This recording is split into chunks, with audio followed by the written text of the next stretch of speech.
I would not recommend dating below your tax bracket. I expect to be treated with decency, kindness, and respect. You can't have it all, but men are constantly trying to have it all. Not implying anything. Do you think you have unreasonable standards? The market right now is pretty vibrant in Montego Bay, and there's been a lot of developments taking place. You will see a lot of it geared towards middle income class earners. So you're looking at anywhere between 15 million Jamaican all the way up to 25 million Jamaican. I've encountered more than one older person who is having to sell their property here because they have to go back to these first world countries for healthcare.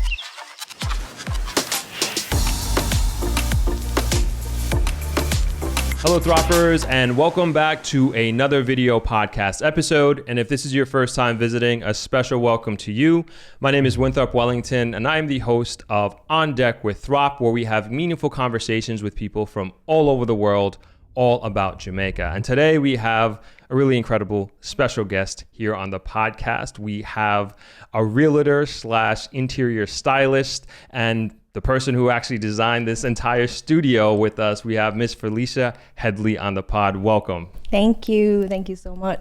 Now, I appreciate you taking the time out. Of course, I know you very well, but I want to give you an opportunity to introduce yourself to the audience. Yes. So as you rightfully said, I am a realtor. I am with Century 21 Heave-Ho Properties in Montego Bay, and I'm also an interior stylist.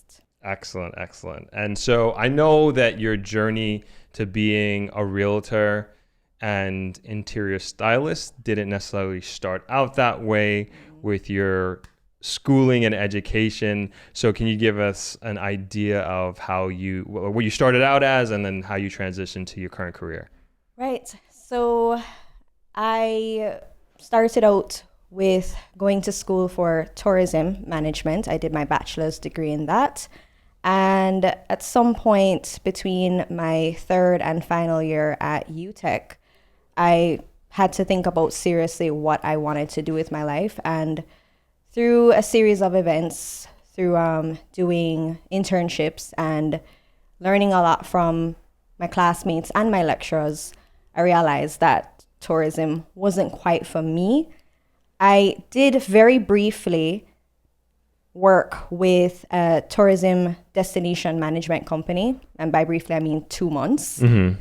And yeah, that was pretty much it for me after that. I decided, tourism is absolutely not for me. I don't think I could really ever work in the corporate environment or anything similar in that nature, just because I think I would become chronically bored. So I need to be able to do something that I'm passionate about and something that is always going to be interesting. And so where did the idea come from to be an interior stylist and also a realtor? So to start with interior styling, that came out of nowhere, actually. It happened when I was doing an internship in my third year during the summer period. And sad to say, there wasn't much to do during that internship. And I found an app that was geared towards interior styling. So I just kind of toyed around with it. And from there, it just grew into something else. I started following up on different trends, and it was a hobby that became more of a passion. And I realized, okay, this is something I could actually do for a living. And I don't necessarily need to go through having to go to school for it to get a degree. You do need to do that if you're going to become an interior designer, but interior styling, you just need to do some research, keep up with the latest trends, and put your best foot forward with your creativity. And real estate, how'd you get into that? Real estate, okay, so it's a little bit different. After I graduated from UTech, I needed to figure out what I was going to do next after my very brief stint with the destination management company. I had some downtime where I was working with an attorney as her personal assistant. And we did that for about a couple of months. And at that time, my mother, who I'm very close with, she was in real estate. That's when she started. She had been in it for about a year or two at that point. So this would have been 2016. Mm-hmm. And I was just watching her do it. And I was like, this looks interesting. This looks like something I think I could enjoy doing for a living. And I made the decision. So a couple of months into working with the attorney, I made my decision. I had saved up enough money. And then as a parting gift, she was very generous. She helped to pay for the real estate course. Awesome. So yeah, very kind. So I went off and did that. The course was a month and we had the final exam, passed it, and here we are. Yeah. Awesome. I started in 2017. I became registered as a realtor in 2017. Yeah. Gotcha. You're in real estate since 2017, and I want to focus on that a little bit. And you're based in Montego Bay, correct? I am. Okay, all right. But I do venture out into pretty much any parish. Right. Yeah. Wherever the deals flow. Wherever the work is, wherever the money is. Okay. Yeah. But Montego Bay very well. Yes. Okay. Born and raised. And raised in Montego Bay. Right. Okay. Perfect. And so I guess in general, that's like a general overview, like how is the real estate industry specifically, our real estate market specifically in Montego Bay been doing in the last few years? The market right now is pretty vibrant in Montego Bay, and there's been a lot of developments taking place. You will see a lot of it geared towards middle income class earners as well as the high-end earners. And yeah, there's developments geared towards lower class income earners as well, but there's a lot happening all around. It's pretty vibrant, it's pretty robust. Gotcha. And where do most of your clients fall on that spectrum? That's a good question. It varies. It ranges. It's between middle, high income earning persons and lower. But I would mostly the middle class earners. Yeah. Gotcha. And do you have mostly local clients or international clients or a mix? Mix. Okay. Definitely a mix. And that has been changing a lot since the pandemic. I think prior to the pandemic, it was a lot of foreigners looking to come here and invest. And then that changed a little bit since the pandemic. And I think that's because most persons are being a lot more reserved with where they want to invest. Not to say that you don't have foreigners looking to invest in Jamaica. There's definitely that market. But you do have, I'm seeing there's a bit of a reservation. People are being very careful in their decision making. Okay. And so when you say foreigners, do you also put the Jamaican diaspora in that category as well? Yes. You do? Okay. Yes. So with that, you're saying you're seeing, I'm assuming so now you're seeing more of your clients and potential clients being locals as opposed to people from abroad. Yes.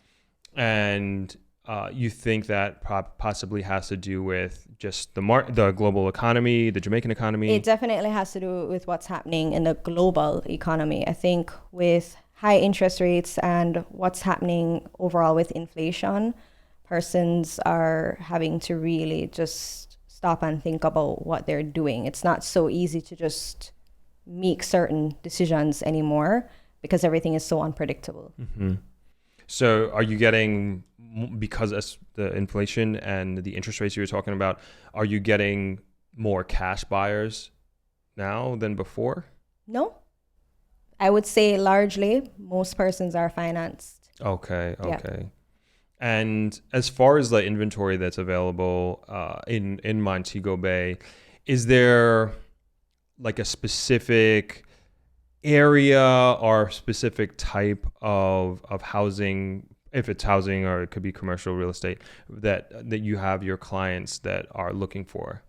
Right. So most persons are looking for a house, say a 2-bedroom, 3-bedroom house, standalone house with, a nice little backyard. But the reality of that is that there's just not much of that in the inventory right now.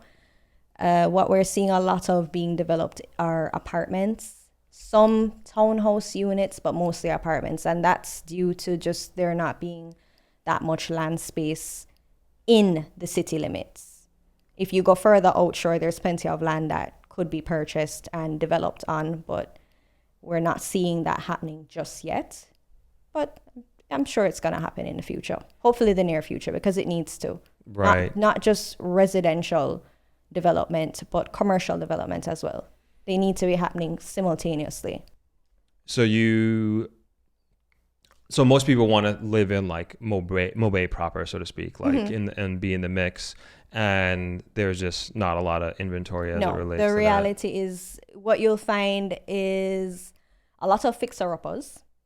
And most people that I've come across do not want to take on that challenge. Not sure why. It's not the worst thing in the world. But unfortunately, most persons are not brave enough to take that on. They just kind of want a turnkey situation. But what is in the inventory, either the prices are a bit too high for what most persons can realistically afford based on what they're getting in terms of a loan from a lending institution, or it's too much work in terms of being able to update it. Mm-hmm. I see. And I find the same like here in the grill as well. It's just like people want turnkey solutions. It's mostly, I would say, a lot of the people who I see, at least through my channel, like people are looking for like second homes, they're looking for retirement homes, and most don't want to even go through the process of buying the land, getting a designer, building the house, They just want to have it set and ready to go.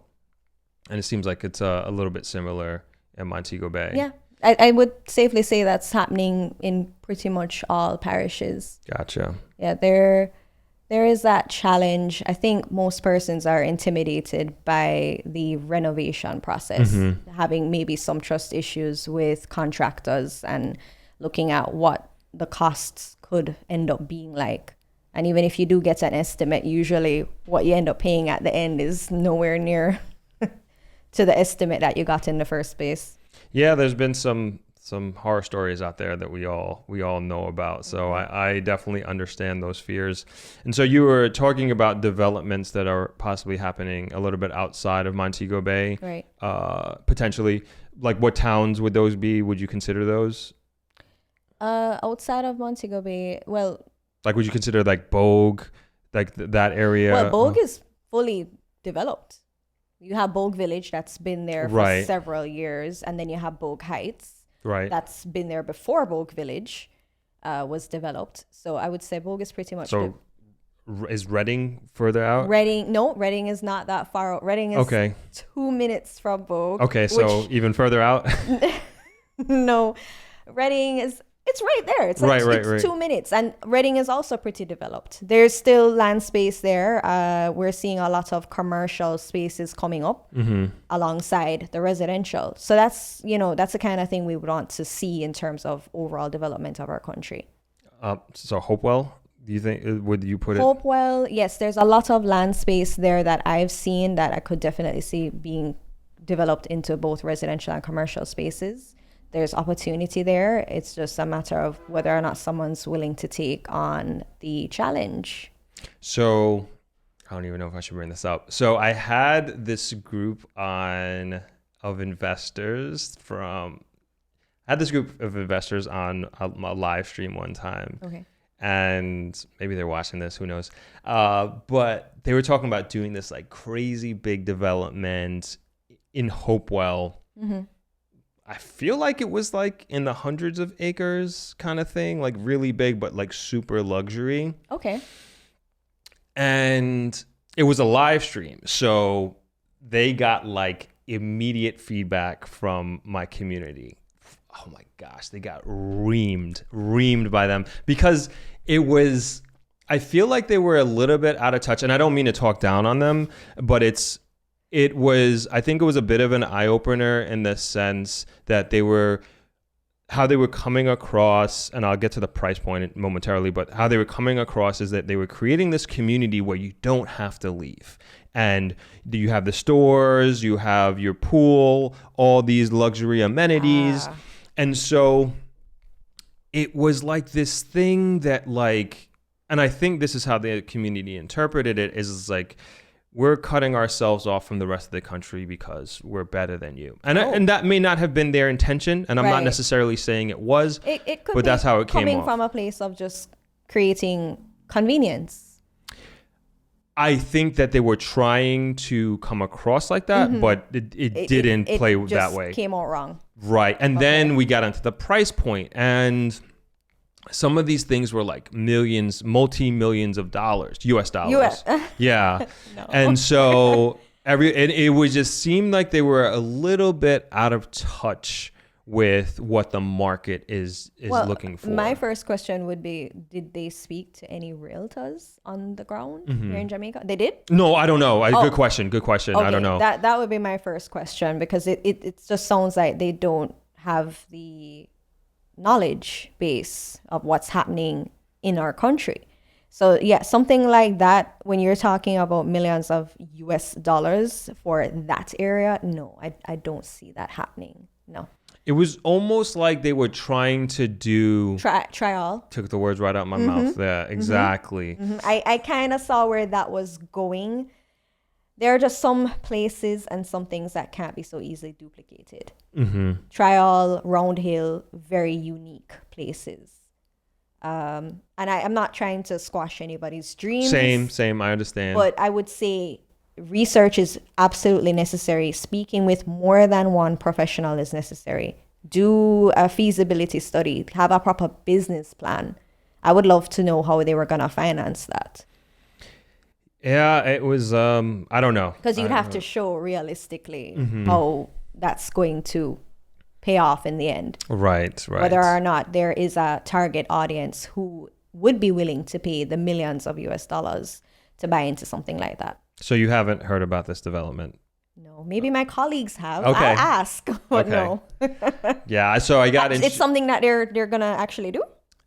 Like I said, this was probably earlier this year, and I haven't heard anything else. Did they say which part of Hanover exactly? No, it was in Hopewell.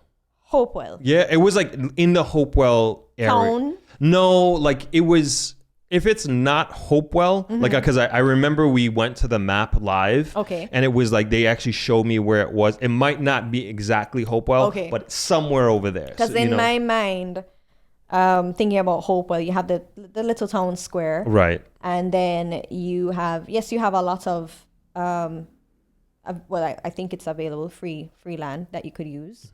But yeah, it would be interesting to see what that would look like and their drawings and the overall plan. Yeah, I don't know. It might. I mean, I think they got like a real eye opener from the live stream, which is good research for them. Listen, I wouldn't entirely knock it if what they're trying to do is do another version to trial.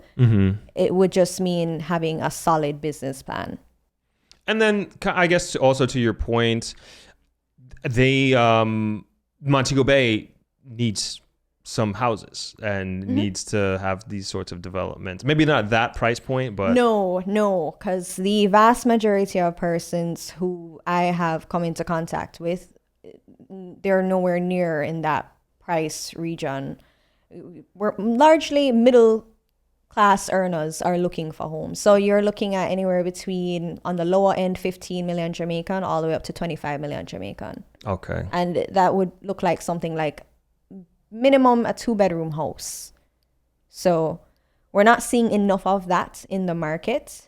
I know that the NHT is coming out with some housing developments in the future. Can't come quick enough, I guess, because there is that demand. And so are those developments, does that fall into that middle income category of the 15 to 25 million? Yes. Okay. And they're focused on Montego Bay area as well? In and around the Montego Bay area. Okay. And what is the makeup of those homes? Like bedrooms? 2 bedrooms. 2 bedrooms. Yeah. Okay. And would you consider that a starter home? Yes. That is a starter home. A starter home. Most persons aren't really trying to, unless it's an apartment complex, they'll do a 1-bedroom apartment situation. And that's really for, income earning properties. Something that you would rent out on Airbnb or long-term rentals. I see. And speaking of Airbnb, is that a popular business model in Montego Bay? It is. I have come across many persons who actually want to go into the business of subletting other person's properties on Airbnb. So I'll get a phone call for a rental property that I will have in a desirable location, and they'll ask me, oh, would they allow Airbnb, which means you'd like to sublet, and most homeowners are not inclined to do a sublet situation. Really? No. There is that bit of a, I guess you could say, trust issue with how well their property will be taken care of, which is understandable. Gotcha. And do you have a sense of the demand, how the demand has been for Airbnb? Like, are those Airbnb hosts doing well, generally speaking? I can't really speak to what's happening with the persons who operate Airbnbs, but I mean, I've gone on Airbnb and I've seen the many options that exist. And I'm sure there are some persons who do quite well for themselves. And just like in anything else, others might be struggling because they're just not as competitive as others. And this is where really great interior design, interior decorating comes in, because you are competing with many other persons. Yeah. Gotcha. Because a lot of my subscribers and the viewers here, they're trying to get a sense of, is it worth it to do Airbnb, and is the market oversaturated? It is. No, okay, so I do have a colleague. She's also a realtor, and she has 3 Airbnbs. She owns the properties in a very nice gated community, and they're always booked. But I'll say this, she is very creative and very stylish, and her units look fabulous. So when you look at something like that and you look at the photography that she would have done and just the overall decor and maintenance of those units, it stands out. So obviously what you put into it determines how well you get might do. Right back out. Yeah. Gotcha. No, that's good to know, because so many people are asking me, is Airbnb a good idea? Mm-hmm. And I always tell them it depends. So it depends on where you are. Right. Yeah. So I've been told at Richmond Estate, oversaturated, right? Like, because everybody does Airbnb. Right. And then also, like, so we had business in Ocho Rios, and we were, I shouldn't say this, but we chose, out of the hotel options versus the Airbnb options, we chose the Airbnb options, and we stayed there at Richmond Estate. And I mean, it was crazy, the options that we had. We had tons and tons of options. Right. So it's saturated. And it seems like it. And I've been told, like, some owners, they're just having a hard time renting their properties there. Wow. And and to your point, they all look the same. They're all the same. Very cookie cutter. For sure. You definitely want to stand out from everyone else. And, I'm going to do that thing where I'm going to sell myself. This is where using an interior designer or an interior stylist can be very beneficial, because you are going to want your property to stand out from everybody else's. It is a very saturated market, and not everyone will have the luxury of location or being able to buy somewhere that, has a little private island affixed to it. I've seen one Airbnb with that, and it stood out. Here? In St. Anne. Oh, wow. Yeah. That's crazy. That's pretty awesome. That's pretty awesome. Very nice space. So not everybody has that luxury where they have that unique feature, and you're competing with the masses. So how do you stand out? You got to stand out on Instagram too, because like your marketing has to be top notch. You have to get really creative. You have to have your place looking very well styled, and you might need to offer some things in your Airbnb. I don't know, persons offer maybe snacks, drinks, not just very cut and dry, like you just come and this is the place and that's it. Right, no. right. You have to get creative. And people want to be able to, like, speaking of style, like, people want to be able to take like a picture in their Airbnb with like a nice headboard or Instagram aesthetic. There you go. Yeah. There you go. It's the aesthetic. Everybody wants that shot. Right, exactly. So sticking with real estate and the development of Montego Bay, or even the further development of Montego Bay, there is a bypass that they're working on for there. Mm-hmm.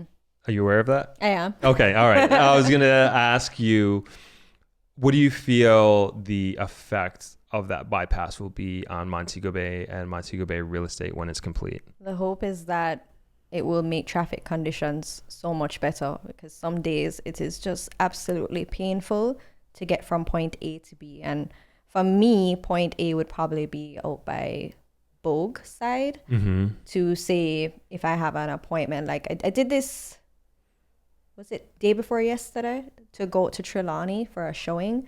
An hour. It shouldn't have taken that long.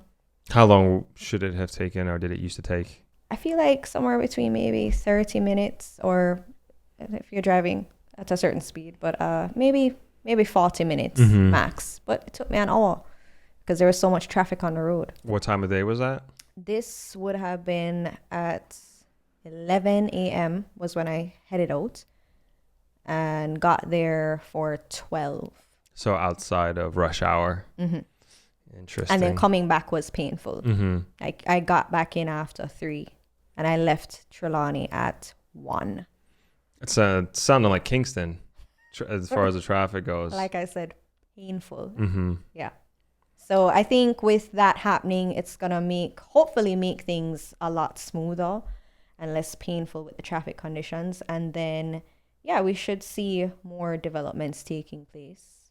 I was going to ask, like, is there any developments that are happening that you want to let us know about?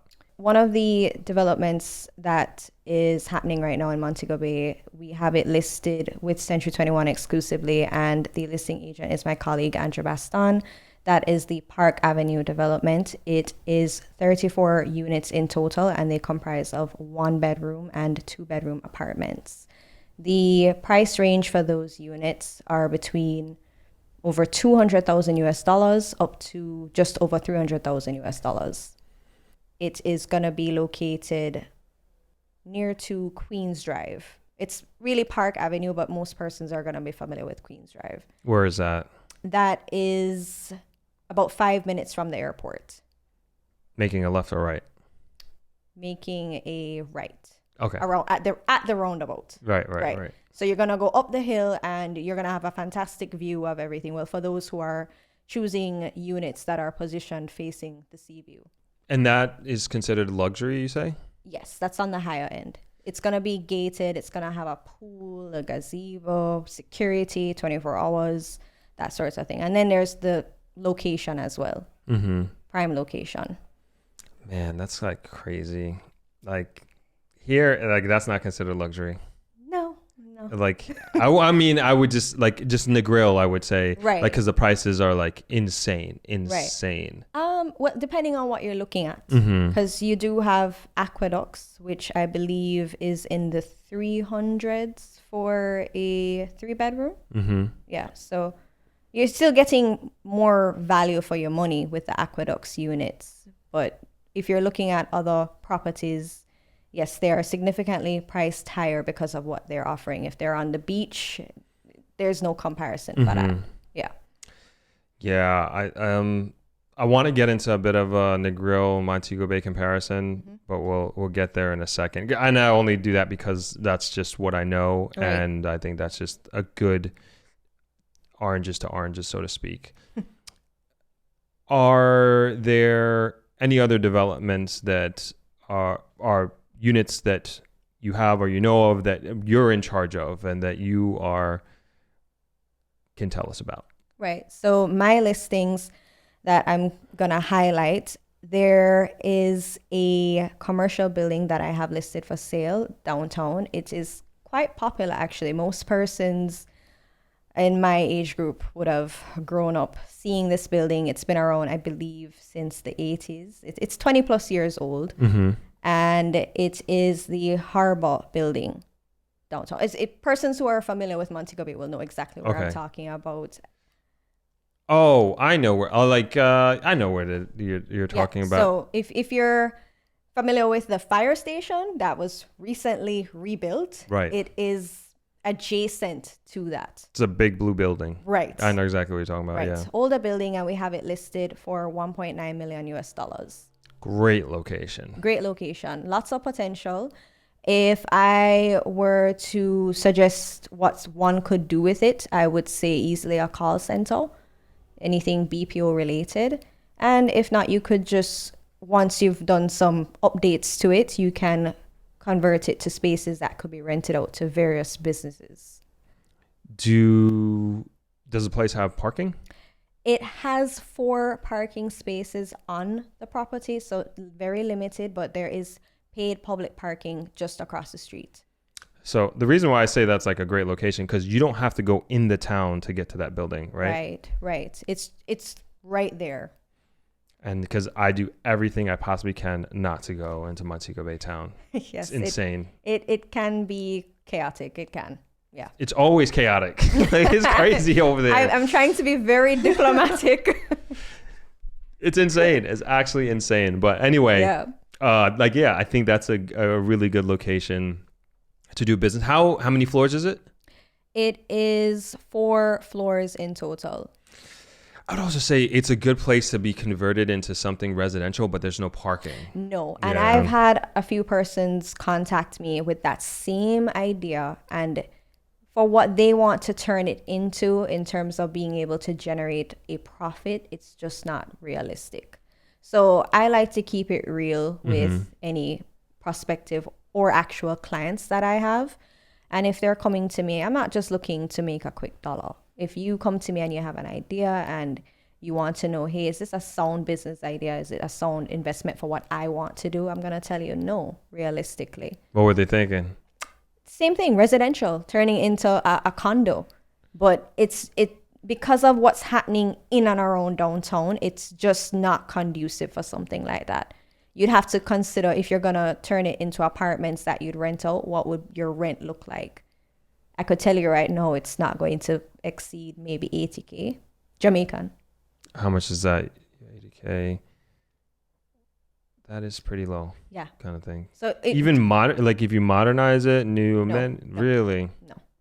No. Rooftop pool? No. No.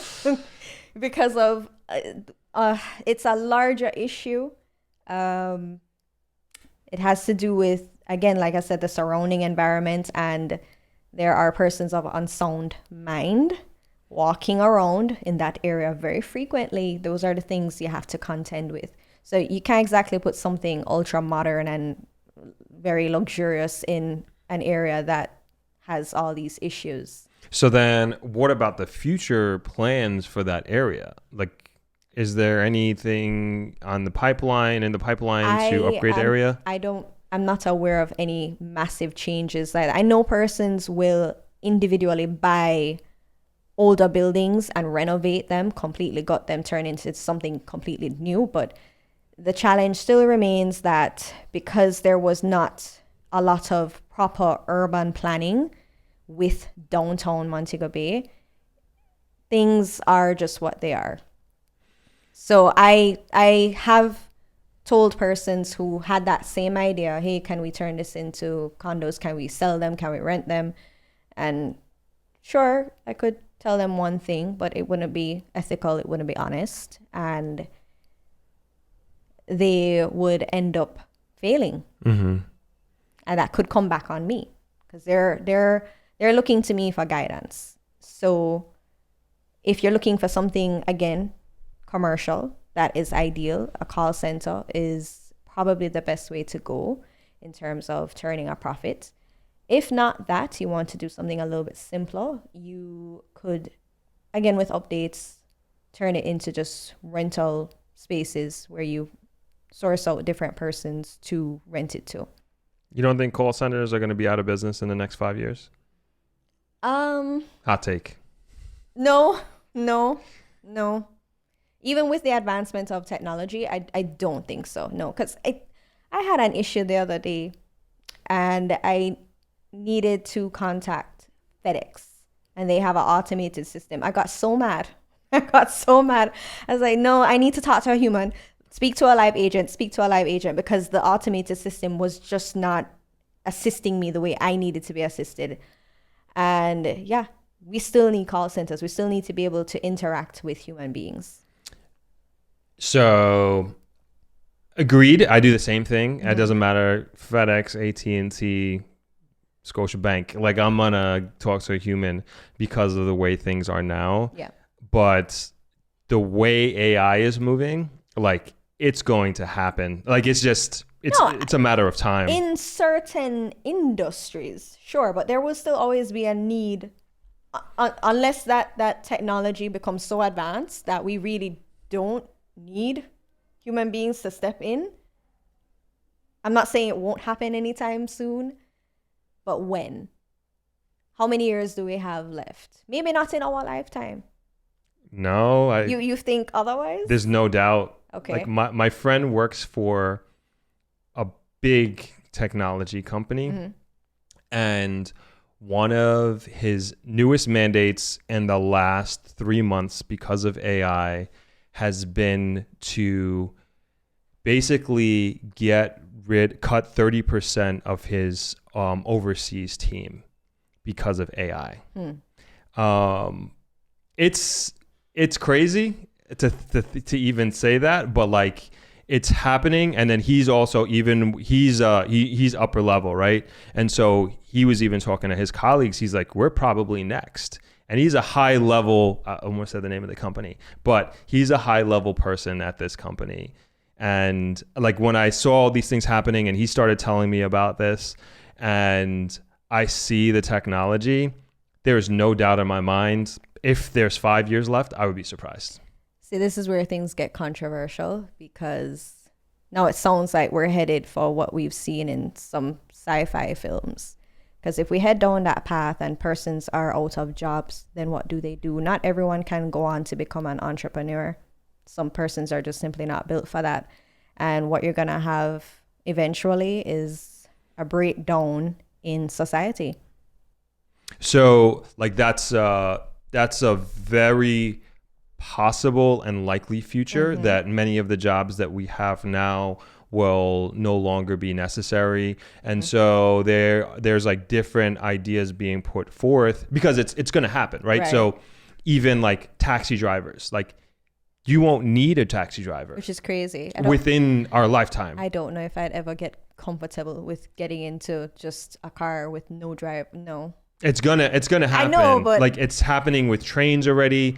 It's gonna happen with like, look at the monorails at airports. There's no driver. True. It's gonna happen with, so like, though, even like, they were saying, this was years ago, they were talking about how truck drivers are that's not going to be a job anymore in America, like, very soon. And so these things are going to happen within the next 10 years. And it's one of the ideas, I forget the terminology that's used, but basically, because we are moving into a society where certain skill sets won't necessarily be needed, that they'll come up with like a universal basic income, like, everybody gets paid on a monthly basis, because you just don't have the need. So even like programmers, so like, now you have programmers who are probably one of the highest paid jobs that are out there. You know, these guys are making $500,000 if you're a software developer, probably starting, and you if you're a good programmer or a tech lead, you're probably in the millions.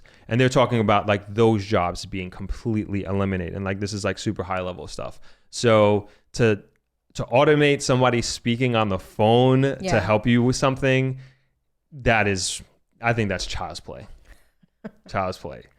I mean, I can appreciate that technology is advancing, and we just, for the most part, don't really have a choice but to just go along with it. It's kind of sad though, because persons do need to have something to do. They need to have a purpose. They need to have some sort of job. Not everybody, but some people like to have a career that is fulfilling for them, even if it's driving a truck. So it's sad that that's the way the world is going. And I can only imagine what toll that's going to take on persons in the future. I mean, I have a bleeding heart, so. No, it's a good point. Some people And will celebrate the fact that technology is advancing so much to that level, but I don't know. I can see where it can become very problematic. And like I said, it could lead to the breakdown or collapse of society.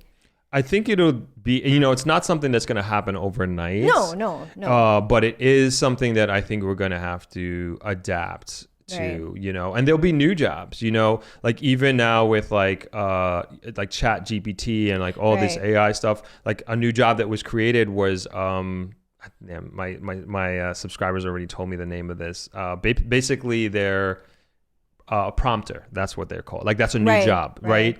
And so like the better prompts that you give these AI tools, the better outcomes you're gonna get. So now I forget what company they were paying like $900,000 for a prompter to come in, because it makes a big difference between like me and you could go ahead and type something in, but like if you have somebody who does this, like they'll actually get the result that you are looking for that could save a ton of time and money. So paying somebody $900,000 a year to do that, as opposed to paying maybe like an entire fleet of persons, it's worth it at the end of the day. But you're right. I mean, a lot of people won't have a job because of that. Right.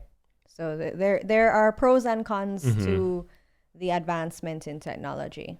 Yeah, sorry, that got us way off topic. But like when you said BPO for that, I'm like, yeah, I'm concerned for the country in that sense. Very concerned. I think there will still be a need for many years to come. Not to dispute what you were saying. I totally agree, because that's just the way how things are going. That's the direction that things are headed. But we still have a need for it. Yeah. Yeah, I hope so. We have a couple of more years to go. Yeah. I hope I'm wrong. I hope it's 10 years at least, but 10 years at least. At least. That's hard for me to see. Yeah. From what I'm hearing, and then from what I'm also seeing. Yes. So in talking about the jobs that could be possibly lost in AI, it made me think about just young people in Jamaica in general. And there's been a lot of discussion on particularly the affordability of housing and buying a home for young people. Right. And I did a live stream with my team a few months ago and it was called, "Is the Jamaican Dream Dead?" And we actually put out a survey to, I think, 18 or 20 young people about their outlook on Jamaica and also their outlook on the possibility of becoming a homeowner and whether they were optimistic about it. And we did several questions related to that. And overall, I would say my team was optimistic about being a homeowner. Right. But then when I look at the comments that are there and certain videos that I put out, there is this high level of concern / fear that young people are being left behind, they're not being paid enough, and they are going to be in a position for however long in life that they will not be able to own a home. Do you find that to be the reality in terms of the perception of being unable to own a home as a young person, or is it something different? I don't think that their concerns are unfounded. I actually empathize with individuals who feel this way because to some extent it is true. There is just simply not a lot in the inventory right now and hasn't been that way for a while. I mean, every now and then you'll see something come up that a person can afford based on their income and what they can get in terms of a loan. As long as they are able to keep that job, that source of income, to be able to pay off the loan. But in terms of easily finding properties in and around different parts of Jamaica at a price point that many young persons can realistically afford, it's a challenge. It's not impossible, but it's a challenge. And I would say don't give up on your hope or your dreams of attaining a home. It is possible.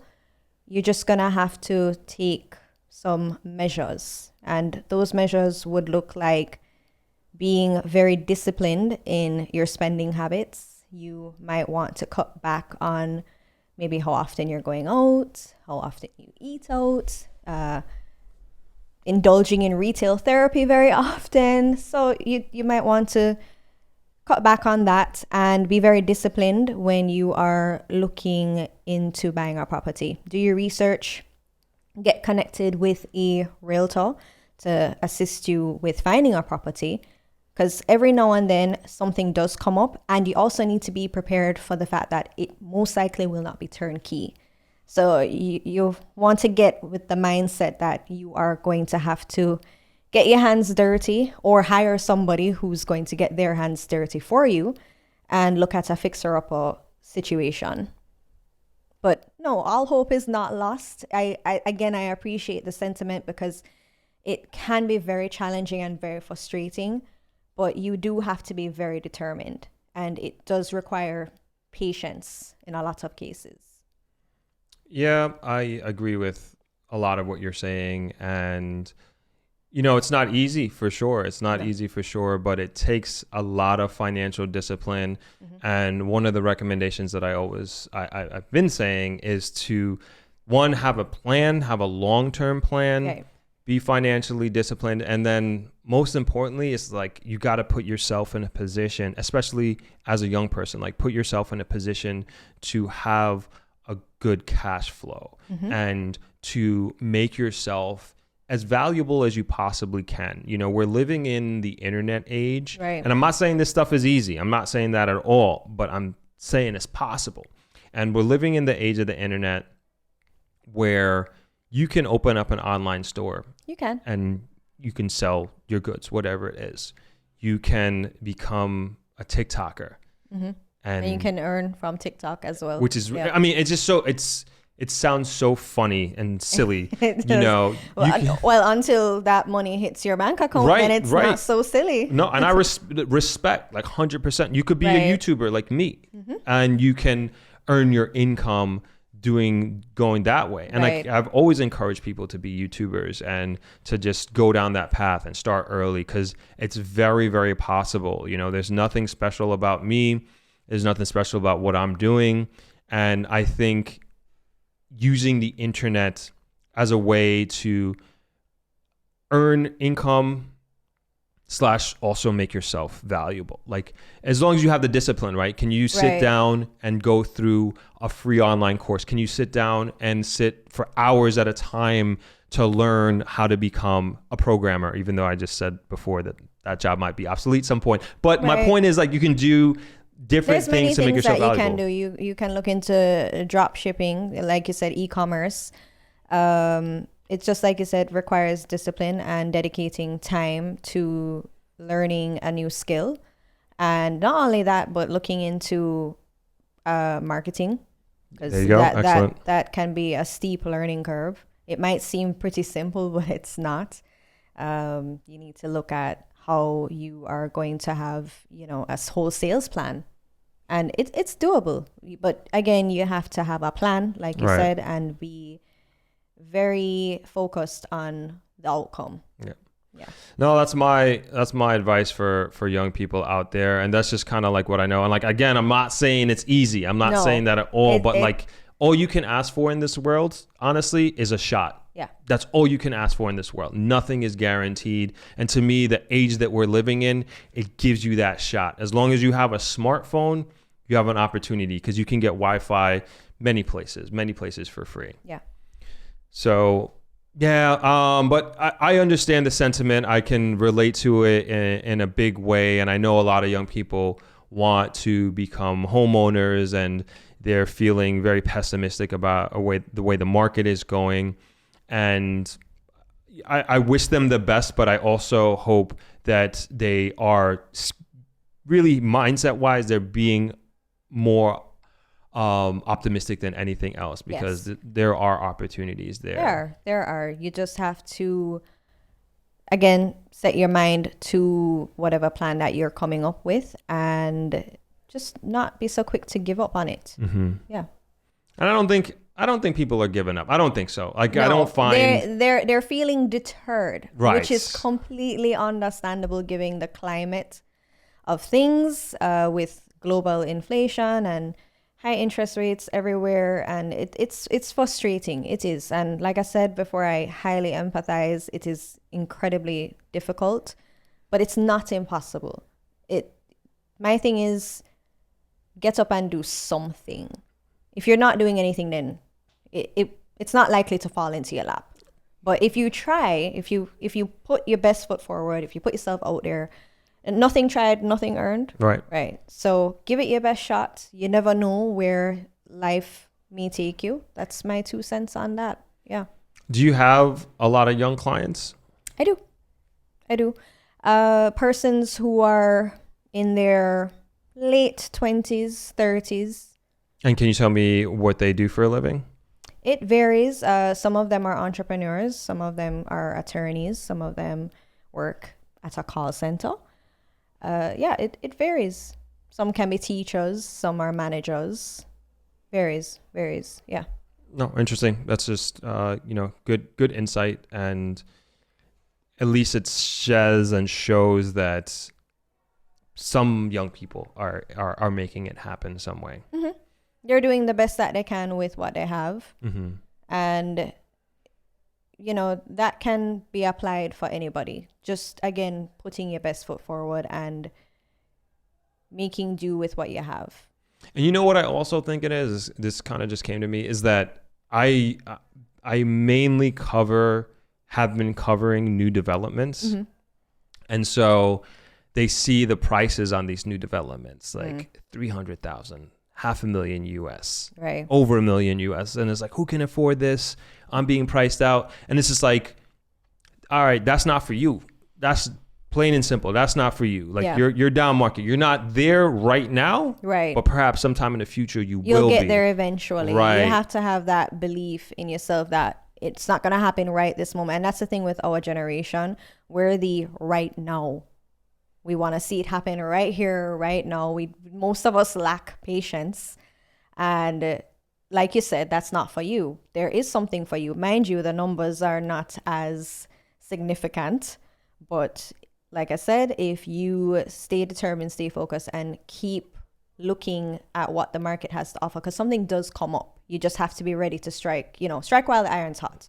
So that will bring me to being prepared. And what preparedness looks like in that case is being pre-qualified if you're going to seek out a loan to finance the purchase of a property. And we do, as realtors, require that for persons to be pre-qualified for when you're going to go out and look at properties, and more importantly, be able to submit an offer. A couple of other things we'll need the bank statement for proof of funds for your down payment, your cash deposit, and that could range anywhere between 5 to 10%, typically. Sometimes, depending on the development, it could be as high as 15 or 20% for your down payment. Mm-hmm. Yeah. So you said very important set of words, which is our word pre-qualified. Right. And I think what happens with a lot of people is that they hear this price point, 300,000 US or whatever it is, and their minds just completely shut off. And they're just like, I'll never be able to afford it. But like, hey, how about we look into how do you fall into that category? Like, what do you have to earn? What do you have to be pre-qualified? And so can you just give us some of that information of what that might look like? Right. So essentially, it's really quite simple. You just have to get in touch with a loans officer at any bank of your choice. And I like to offer assistance with my clients by connecting them. So I'll just ask them, with the basic questions. What are you looking for in the market? Do you want a 2-bedroom, a 3-bedroom house? Do you want an apartment, a townhouse? Are you just looking to buy a piece of land so that you can build something from scratch? Once we get that sorted out, then I ask the next question of, okay, are you buying cash or financed? And if you're buying finance, then okay, are you already in possession of your pre-approval letter? If they say no problem, I can connect you with a loans officer at any bank if you'd like. And if they take me up on that, I simply copy them on an email with the loans officer of, the bank of their choice. And the loans officer takes over from there and walks them through the entire process of what they need in terms of the documentation. And processing for your pre-qualification letter can take anywhere typically between 1 to 2 weeks. Once you get your pre-qualification letter, then we're able now to go out and look at properties that are within your budget. Then that's a very valuable piece of information that you just gave, because again, I think a lot of people just get turned off immediately and they're just frustrated and the world is against me, right? But no, just you need to have a target, and you need to know what that quantifiable, tangible target is. And you're like, okay, but I want to live in this type of house. I think I'll be able to get to that point by year X. Right. And you go to work, right? You become disciplined financially and otherwise, and you eventually get there. Yes. You eventually get there. You'll get there eventually. Just have a plan in place and stick with the plan. And stay off of Instagram so you're not comparing yourself to other people. I think that's also a big part of it. Like you were saying, the generation of now. I think it's huge. That is true, actually. I think people get really depressed when they see other persons living the high life. And I mean, I have even fallen victim to that, because sometimes I'm like, God, I'm not where I really want to be or think I should be at this stage of my life. And then I check myself, or those closest to me will say, hey, do not fall into that trap. You are doing fine. You will get there when you're supposed to get there. You are making great strides. And I can be my toughest critic, because sometimes I'm just like, I could be doing more.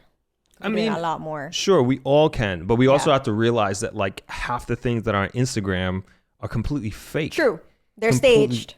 Completely. Yeah. And then like a lot of these, I don't know a lot, but like I know of some influencers who are living this luxurious lifestyle on the internet, on Instagram. And they don't even have a bed. They're broke. They're broke. I shouldn't laugh. But and I was just like, man, like people don't understand, like Instagram is a lie, and like don't fall into it. It's true. And we had people post what they want you. There you go. Yeah.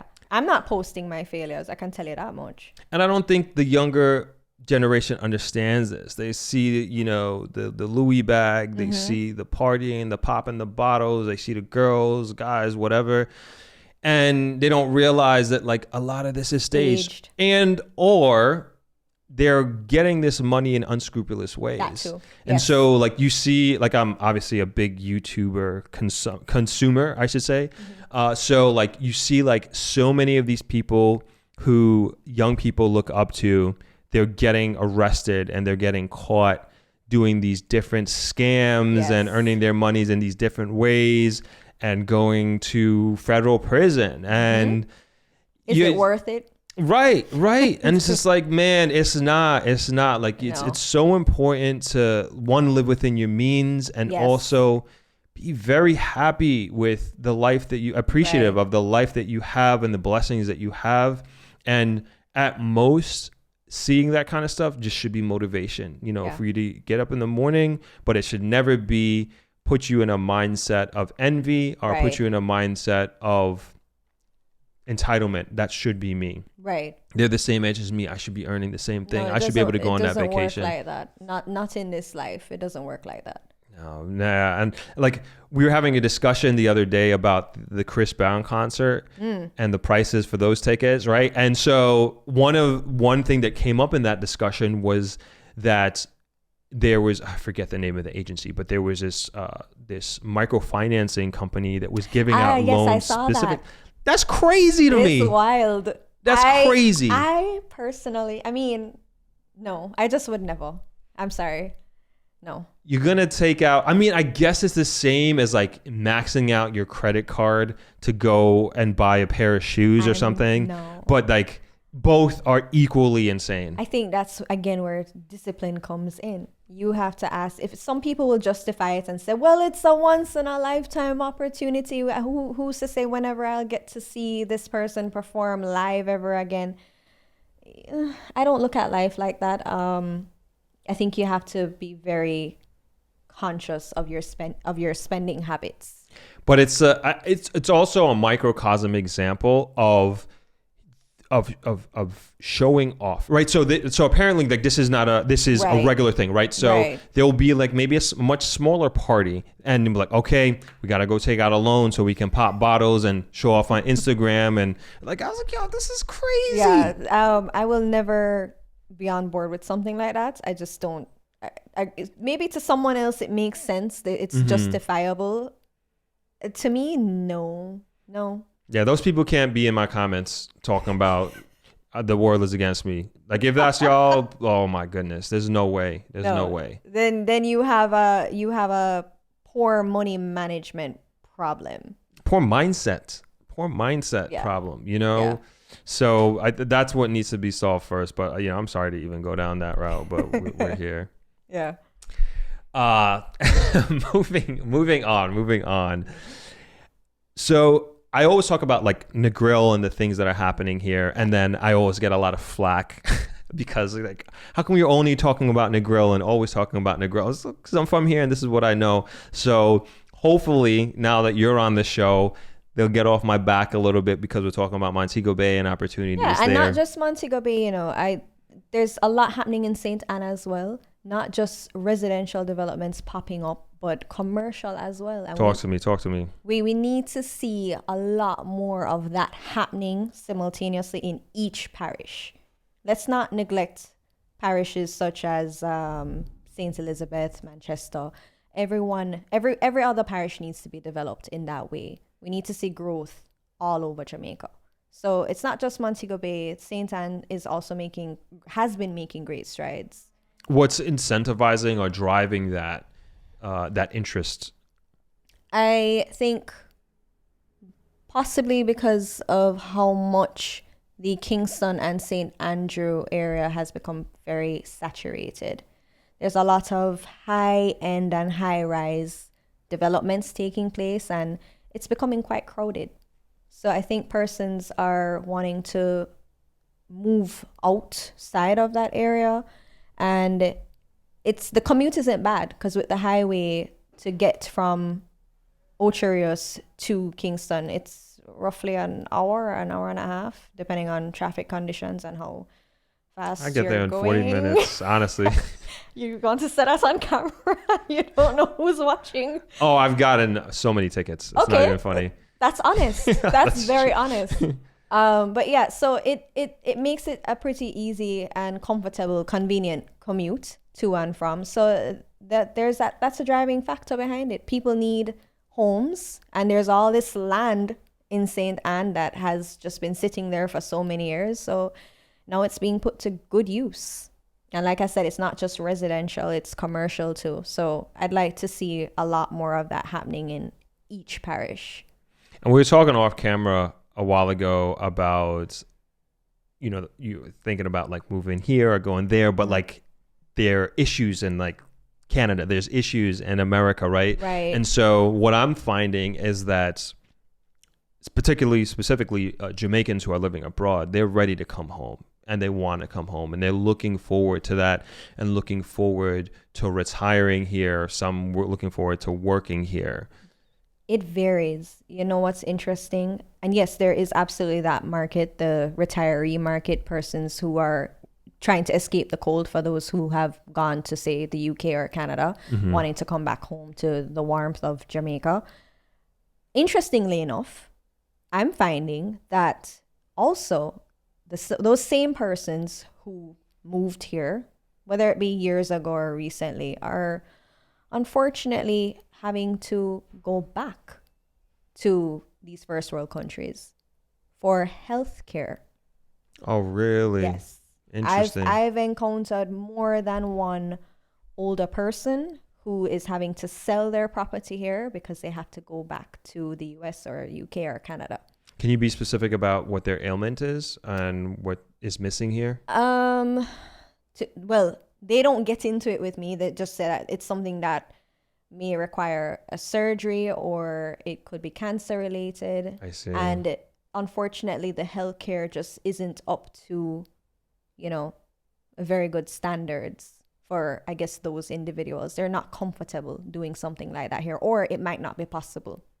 Right. No, I think that is a very fair point, and that is probably a huge determining factor Yes, for it is. That aging demographic. I don't think a lot of persons factor that in when they're looking to come back home, or for those who have never lived here before, look at Jamaica as an option. I try to put that in the forefront and talk about healthcare, talk about specific health services that are available, like particularly here in Negril. We have a new hospital, but obviously we don't have everything in Jamaica island wide. And so it's important to look into those things, especially if you have a chronic illness, to make sure that one, your prescriptions are available, and two, if you do need emergency care for your specific ailment, that it is possible here available. And then two, it's within close proximity to wherever you would be living. Right. So for sure. I mean, there are things that Jamaica does well at. Mm-hmm. Like I always say, like general practitioner care here is like one of the easiest. It's excellent. True. It's convenient. It's not like America. Like you got to put in an appointment and it take 2 weeks to get. Like if I need to go see like my GP, like I've seen them today, no problem. That's true. I think the dental care here is very good. Right. Even though I don't want to talk about what you're going through, but it's available, and I think it's good. Like if you want to get your teeth cleaned, there are things that are accessible, but I think when you're talking about other things, maybe related to, again, like surgeries and just the environment as well, the physical infrastructure for these hospitals, our public hospitals, need significant improvement. And that's all I'm gonna say about that, because we're gonna get into politics. No, we could speak on it because I say that all the time. It's just like up. Listen, I'm here in Negril. Yeah, our closest public hospital is SAF, and I've heard things. Right, and like I don't mean to. I'll say the people who work there are doing the best they can under the circumstances. Right. No, but it's not their responsibility. No, it's not. That is government's responsibility to provide a safe and functional facility for persons to not only work in, but for their patients to heal in. Mm-hmm. And your environment matters. It's not just the procedure. Your environment has to be sound. Right. And so when I talk to people, or I talk about people who are considering moving here, especially of retirement age, it's like, and especially if you're coming from a quote unquote first world country, right? You got health insurance, and don't even think about public healthcare services. I think the solution for a lot of those persons who are retirees and have the luxury and the option to be able to go back and forth, that's what they'll do. They will not opt to do whatever medical procedures here. They'll just fly back to wherever they can go to and do it there. But for some persons, it just starts not to make a whole lot of sense, depending on how much care you do need. Right. Yeah. So, I mean, good advice. Like, make sure you look into all that and be specific about your situation. Your needs. Yeah. So with like all these different things that are coming, I should say, to Jamaica, it seemingly is having an impact on Jamaican real estate. And exactly what I'm talking about is a lot of this foreign direct investment that's coming in, and in particular in the hospitality industry, in the hotel industry. We hear a lot about like the Princess Hotel with the new 2,000 rooms coming on board, I believe, and a bunch of other hotels. I know there are a lot of hotels being developed on the North Coast and opening. And are you familiar with the airport in Negril being expanded and turning into international airport? Yes. Right. And so like all these wonderful things are happening. And we talked about the bypass road earlier. Right.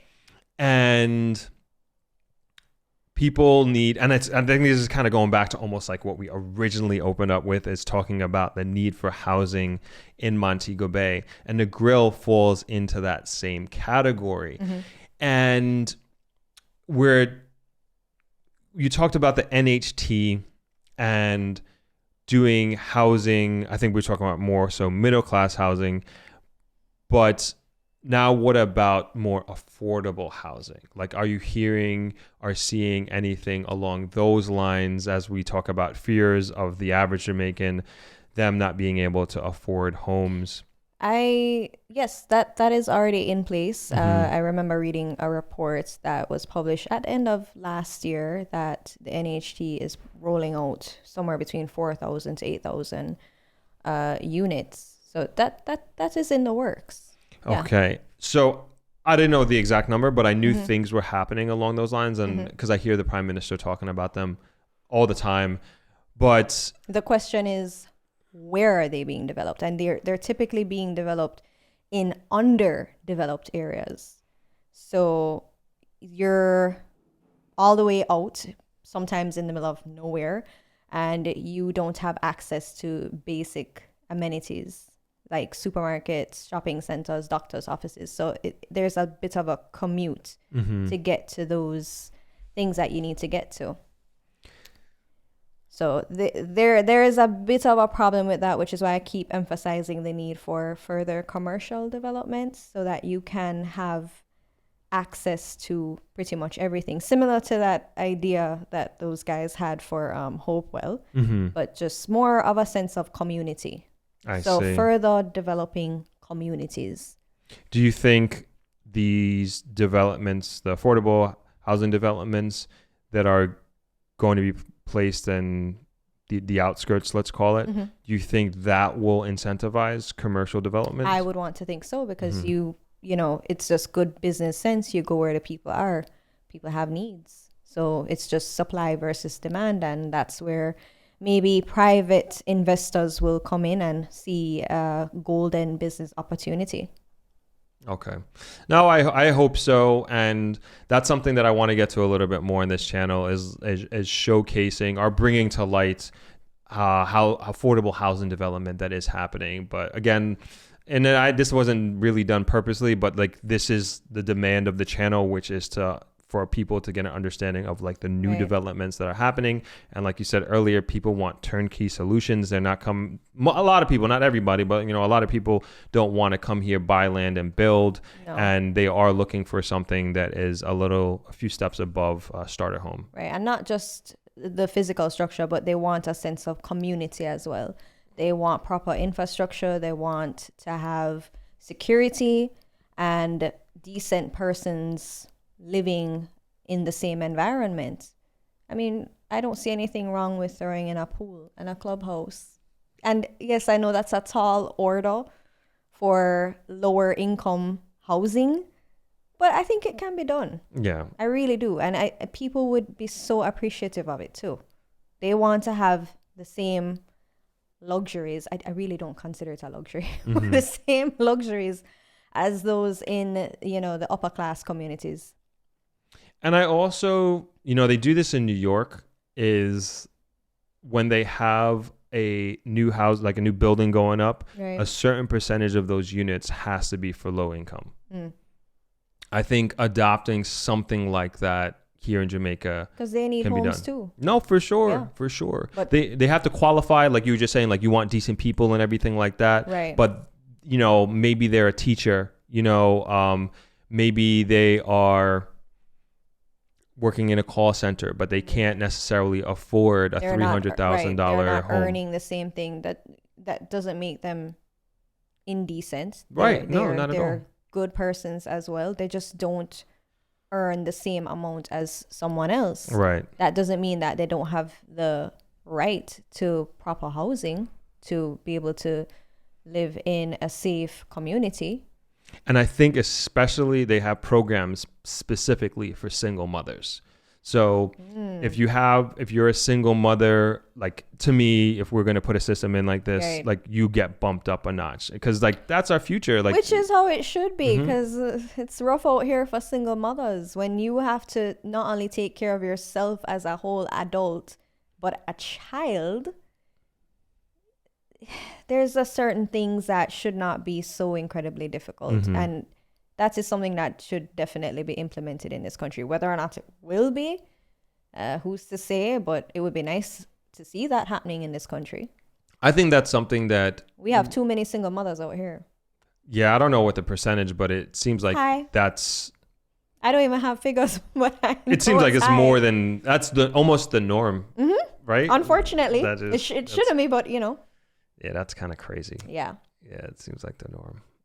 But yeah, I think even like targeting that demographic for these new housing developments, and I'm sure the developers don't like that idea, but I think if you're going to be profiting from this upward movement of Jamaica and a certain part of the island, I think you can, depending on how big it is, of course, like a unit or two. And it's not like they're getting it for free. No. They're just paying they're being what they prioritized. Can. Right. Right. And so they get in and then they pay based on what they earn. Right. And like you said, they go through the same scrutiny as any other applicant will go through.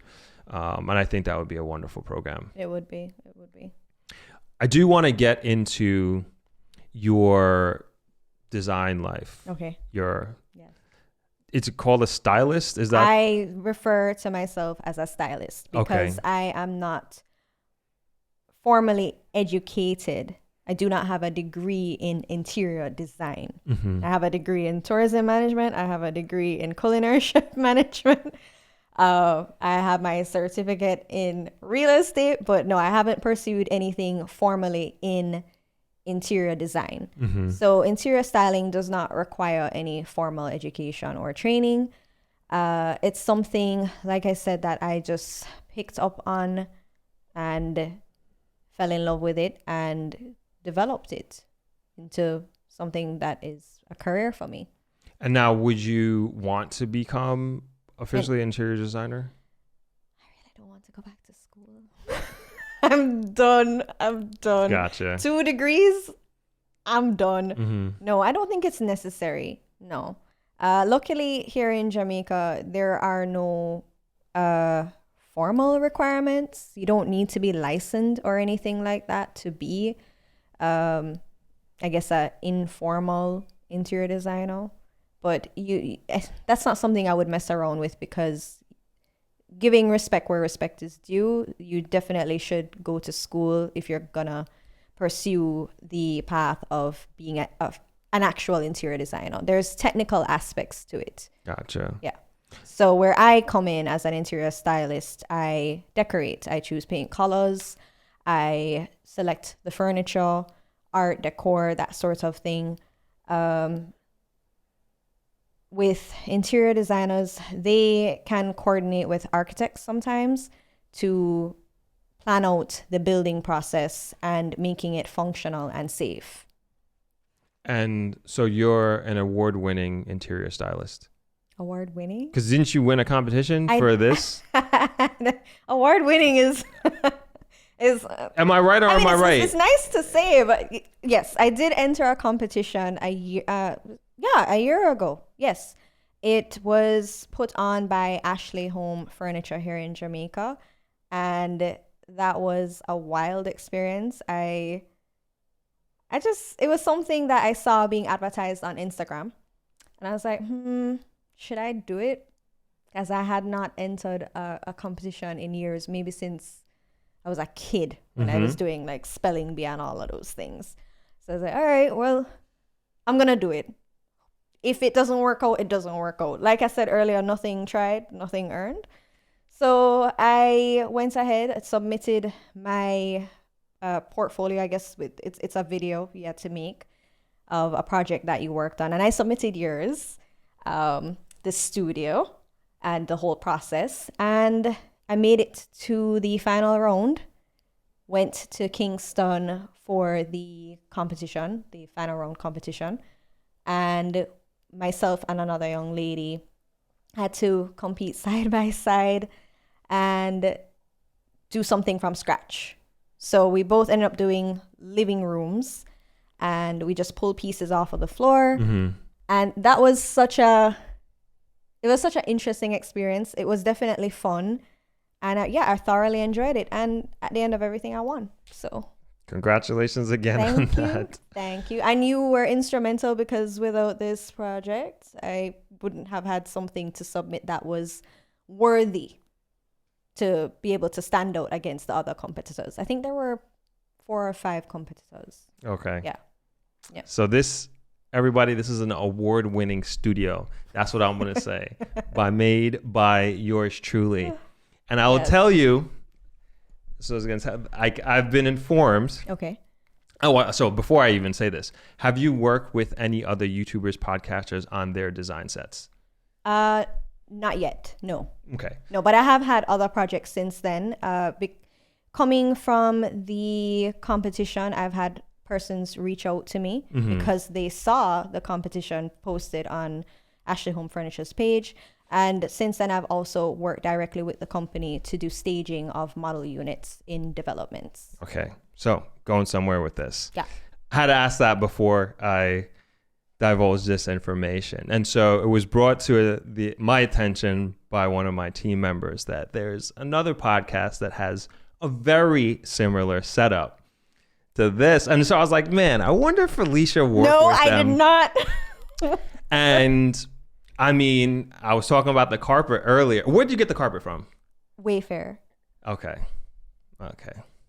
Really? You have to tell me which show that is. And my question is, did they come along before or no, after? Okay, that's interesting. So someone kind of copied my design.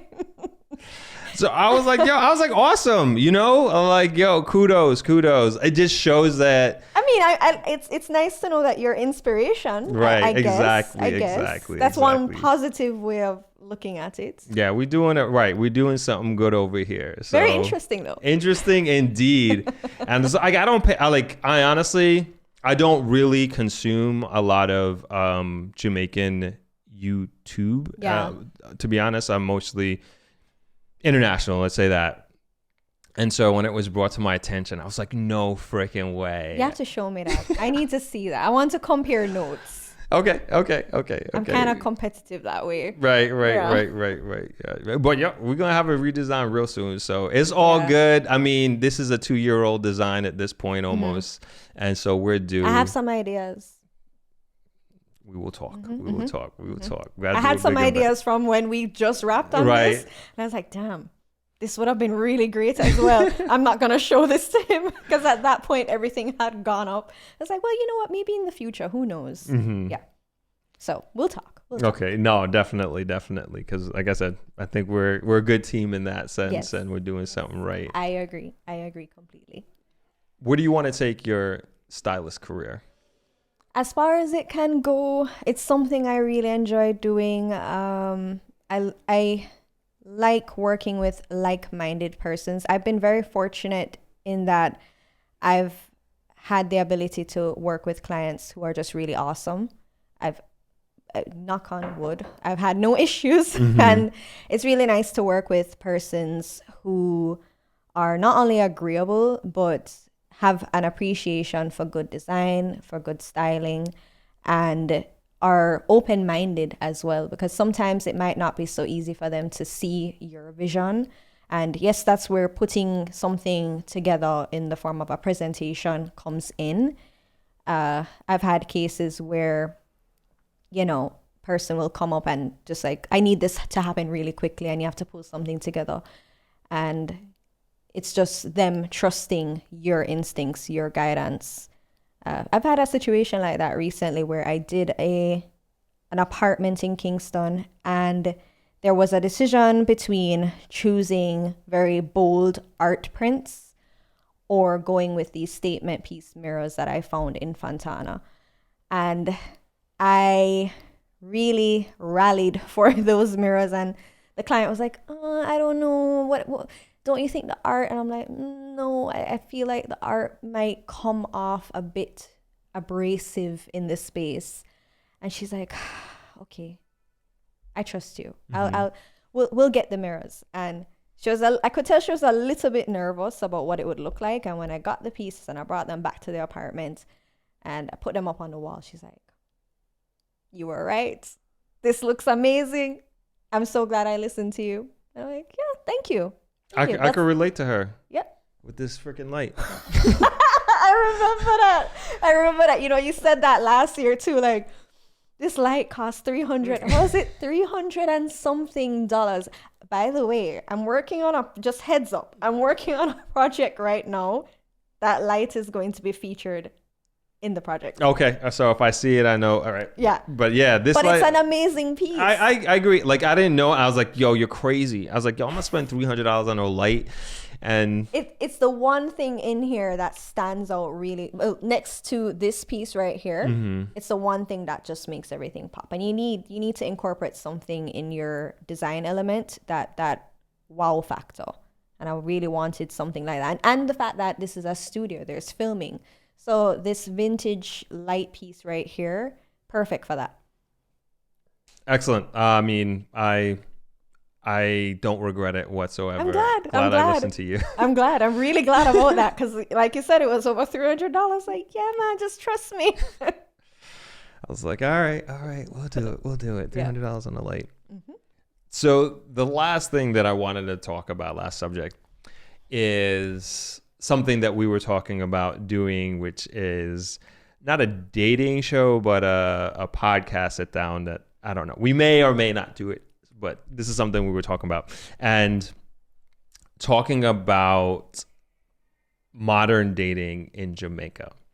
And you have very passionate opinions about what it's like from your perspective. And I'll just leave it at that, and I'll leave it open, and we can take it from there. Okay.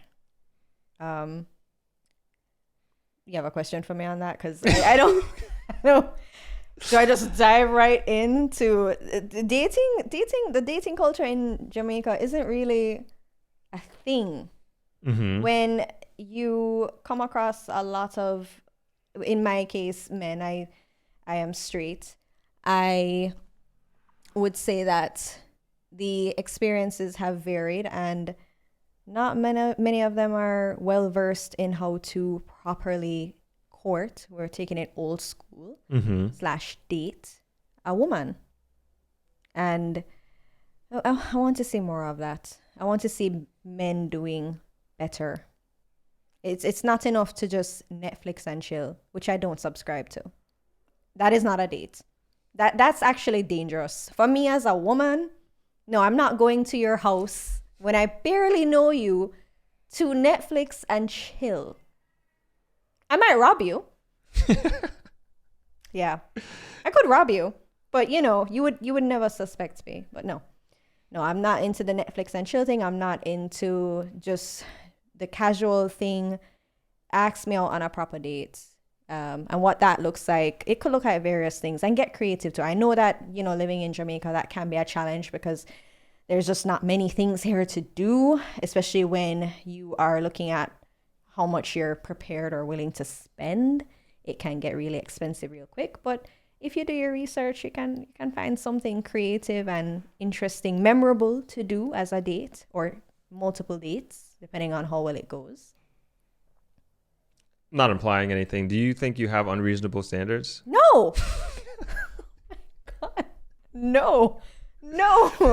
No, I honestly, I don't think you do. I think what you've asked it's very basic. It's bare minimum. I agree. I was just... If it's one thing I am sure of is myself. And I can be my toughest critic. So I think I'm able to know when I am being maybe over the top and rein it in. My expectations, I think, are quite normal. And I don't really need to justify that to anybody. So I have my expectations, my requirements, and I don't necessarily believe in coaching anybody either. I think if you just sit back and tell a guy what you want and what you expect, then he could, depending on who you're dealing with, because you don't really know, could put on a show, could pretend for a couple of weeks, months even, just to... what's the word? Get you. Let's keep it basic. Yeah, just to get at you. So I believe in letting people show you who they are, seeing what they would rather do. So you keep it pretty simple and you just say, you know, I expect to be treated with decency, kindness, and respect. Keep it vague. Don't tell them, hey, I expect to be taken out here. I expect my nails to be done, my hair to be done, and I expect you to call me and send me good morning texts. Then someone can easily do that for, like I said, a couple of days, weeks, whatever, just to make the right impression to get what they need to get out of you or the situation. So a pro tip for anybody who's listening, like, just stick around and see what somebody would rather do. Don't coach. It's like Maya Angelou said, when somebody shows you who they are, believe them. There you go. Do not try to change a person. Do not try to rewrite the story. No. Just see it for what it is and accept it and keep it moving if you need to keep it moving. If it's not your cup of tea, then it's just not your cup of tea. So ultimately, what is Felicia Headley looking for? What am I looking for in a guy? Okay. Someone who is decent, kind, intellectual, someone who is up for adventures, someone who is emotionally intelligent. That is very critical. Someone who is very mature and has a great level of integrity and honesty. These are fundamental things, but you'd be surprised to find that it is severely lacking in a lot of young people. And I don't know why, I don't know what it is, but it's lacking. What exactly do you mean by emotional intelligence? Emotional intelligence, similar to having a high level of empathy, just thinking, you know, about another person's feelings, taking them into consideration, not only thinking about yourself and acting on your emotions and what you want to do, stuff like that. And do you want a family? I do. At some point. I don't know when. Not a big family, but yeah, at some point. Gotcha. That's another thing you come across a lot of men. I think it's slightly unrealistic, especially in this economy. They want 3, 4, 5 kids, and it's like, who is going to have all of these children in this economy? Are you gonna be able to afford that realistically? But no, I'm not going to do that. No. So that was my next question. In terms of the income, maybe even earning potential of a potential partner. Go on. I was going to let you answer. But would you be... Are you asking me how important is their income and how much they earn? Not necessarily a dollar figure, right, but perhaps maybe they're not earning as much as you are. From my experience, and this is from my experience, I would not recommend dating below your tax bracket. Okay. I would not recommend dating somebody who is not financial. You should not be dating if you're not financially stable, because it will cause problems. People like to talk about, well, why are we only thinking about money? It's all about money. And some, what I would call very ignorant persons will say, oh, you're a gold digger. I've never been called that, but that happens to a lot of women. And we have to be very realistic. The fact of the matter is you can't run on love only. And life is real and people have bills. They have to eat. You can't just lay up in the bed watching Netflix all the time. You need to be able to go out and do things together, create experiences. And unfortunately, yes, that does mean you have to spend some money. There's this whole thing, I'm sure you've seen it, the 50-50 thing. No, what is that? Like you put in 50, I put in 50 kind of thing? Okay, gotcha. Yeah, where everybody, that's a constant debate going back and forth on social media, whether or not people should be going 50-50. And to that, I say each to their own, whatever floats your boat. I just don't necessarily agree with the 50-50 thing. You think the man should be the primary breadwinner? I think if you are going to remain in the mindset of being heavily indoctrinated in the patriarchy, then yeah, you should. You can't have it all. But men are constantly trying to have it all. They want women to go out there and earn just as much as them, sometimes even maybe more, and still come home, tend to the children if there's children, tend to them and their needs. And it's a lot. But we are very much living in the society and era of the independent woman and a society of what's mine is mine, and you know, an ambitious woman, right? And I think that's great. And when we look at the statistics, particularly like in Jamaica, and we look at women versus men in performance, even starting from an educational standpoint, the girls are women are exceeding the males in every way. And then when you go from schooling into the workforce, same thing. Women are out earning in Jamaica. Out earning Jamaica, they're getting the promotions. And now the equilibrium has really shifted, where I guess of course I'm generalizing here, but women are becoming higher earners than men. And I'll say a lot of men end up feeling quite insecure about that. But hold on, before we even get there, you yourself, you're an ambitious woman, you're career oriented, you have 2 degrees, you have 2 careers that are going well for you. And now you've put yourself in a category in a very, like, on the polarizing end of the spectrum. So maybe I would say top 5%, right? Okay. Like top 5%. And so your dating pool, based on the standards that you just told me, that has shrunk tremendously. It is. And then now you're like, all right, you got to earn more than me as a man, and that's important. I'm not even going to contest. Right? No. I mean, and that's we're your standard. We're not talking like, you know, I'm not going to be extreme and say, oh, you have to be a billionaire. Right? No, something along the lines of being financially stable, comfortable, and that could look like many things depending on who you're talking to. I know what that looks like in my mind, and for whoever can realistically manage, then that's my person. No, I agree. The pool is and I'll also add with that pool. So now you're talking with about a very small percentage of men, right?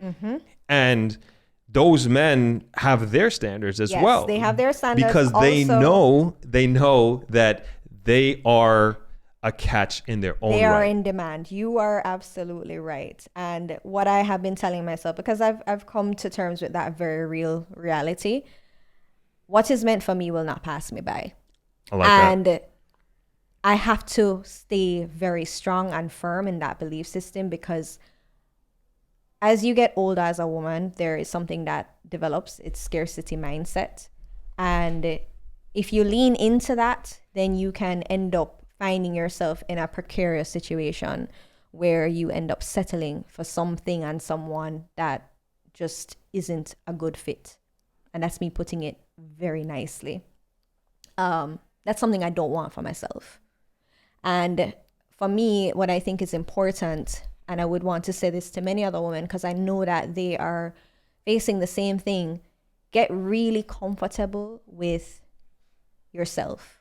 Find fulfillment and joy with yourself. Make your life as meaningful and impactful as possible, so that you don't become codependent. You don't become reliant on another human being to validate your life and be all of your happiness. How old are you? I turn 32 next week. Do you think you'll be saying the same thing in 8 years from now? I sure hope so. I do. If you remain single? I want to have that mindset because you know what?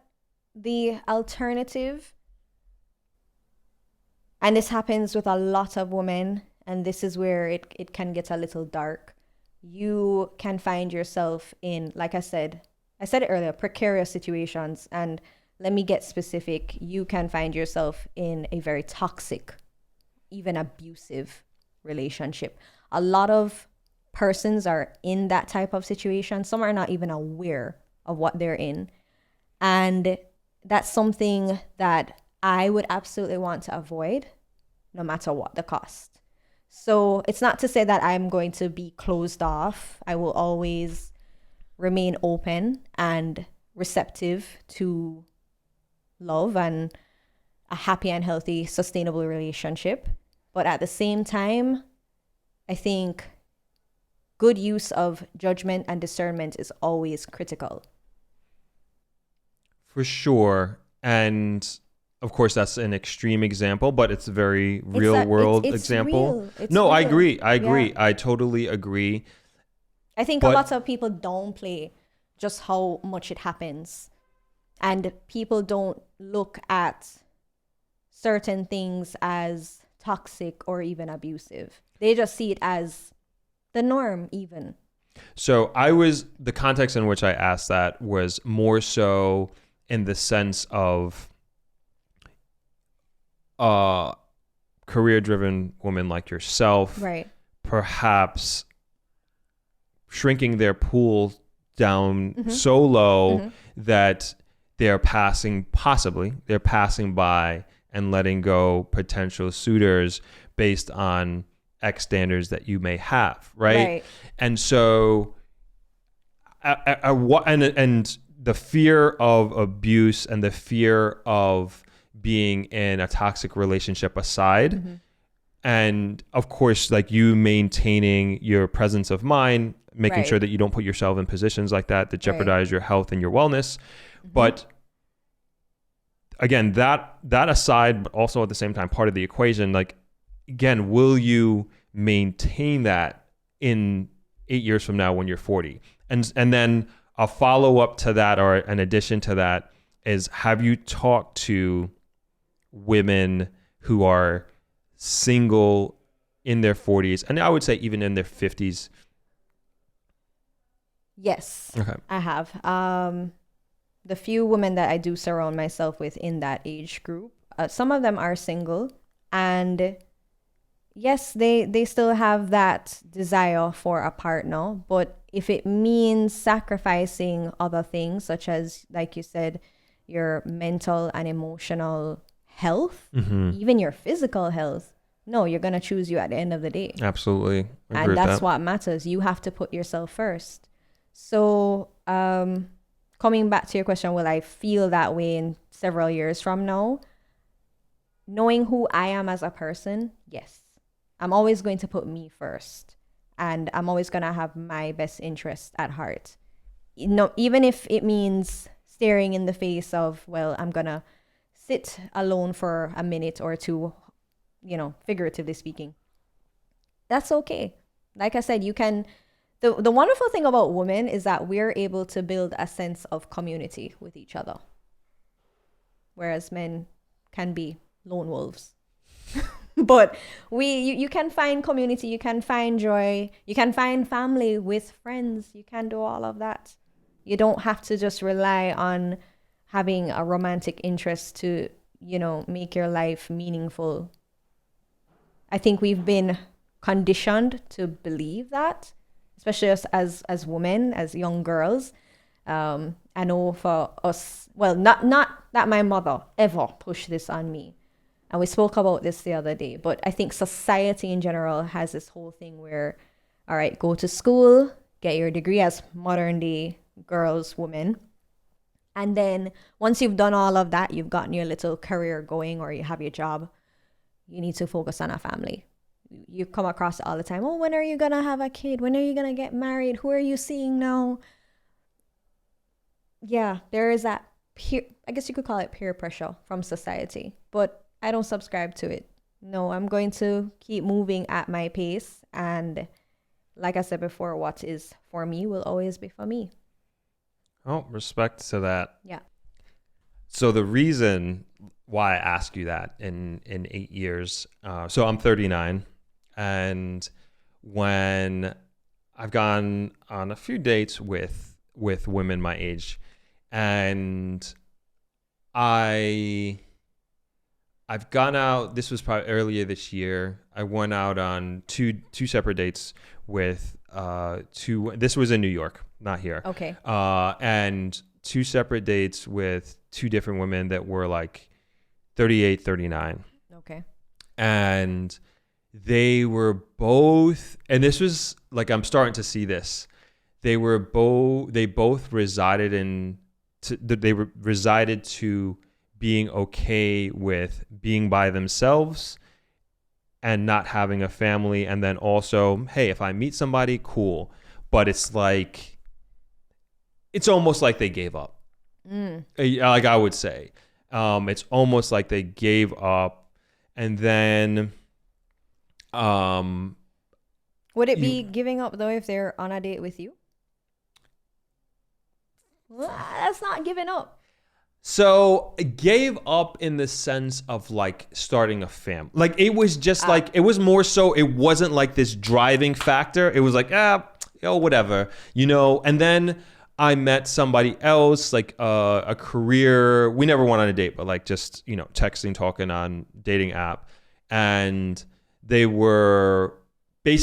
just been focused on their career so far. And they're now single and, looking to try and find that person. But they've been just so focused on the career, they just never had the time to do that. And there's that element. And I guess everybody's situation is different as well, because then you think about, like, when you get to my age, it's like a lot of women already have kids too. Mm-hmm. And like from previous relationships, like you were talking about trauma and being in abusive relationships, and they've kind of gone through that. So it's a tough position to be in. And I'm not trying to like strike fear in you or anything like that, but it's a tough position to be in. Can be a tough position maybe to be in, depending on what your expectations are and what your dating or partnership goals are when you get to around my age. And so that's a context in which I asked you that question. Right. When you spoke earlier about them giving up on a family, now I'm sure you've heard stories where that has been the case for some women, and then out of nowhere somebody comes along and that just it ends up being the perfect fit. That person is their person, and then they end up having a family. Yes, much later in life, didn't go according to plan, but that's how life is. Mm-hmm. There's a saying, you plan and God, how does it go? God laughs. So at this point, at 30, on the cusp of 32, I can safely say, and there's another thing I've seen it circulating around social, hitting the wall, and I think that would apply to anybody who has just gotten into their 30s and going into their 40s. I don't subscribe to that. Hitting the wall? What's that mean? It's this ridiculous term where basically you are no longer a viable candidate in the dating scene. Oh, you're not as desirable. Nonsense. Absolute nonsense. Love and happiness can find you in a relationship at any point in your life. There's persons who are getting married well into their 60s. So when you have a few negative persons who try to like strike fear into you in that sense, I think my advice, tune out the noise and just keep doing you, keep being the best version of yourself, keep growing as a person and working on yourself. Whatever needs adjusting, you adjust. And if it is meant to happen, it will happen for you. But coming back to whenever I may get to that, who knows?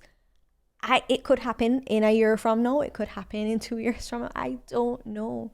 But my primary focus right now is several things. It is personal development, career, and yeah, just keep being the best version or achieving the best version of myself.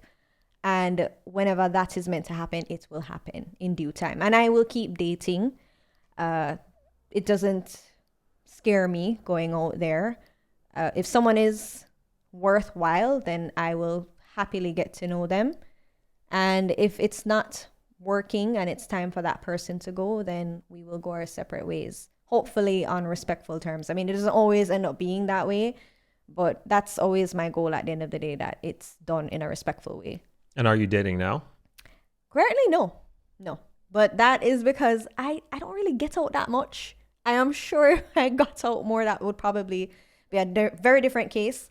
But I am just really focusing on my projects and work these days and being a bit of a homebody. But yeah, that's about to change soon. Mm-hmm. Yeah.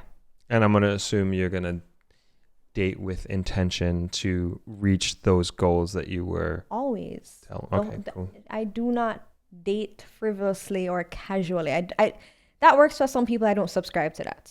I am always dating with an intention, with purpose.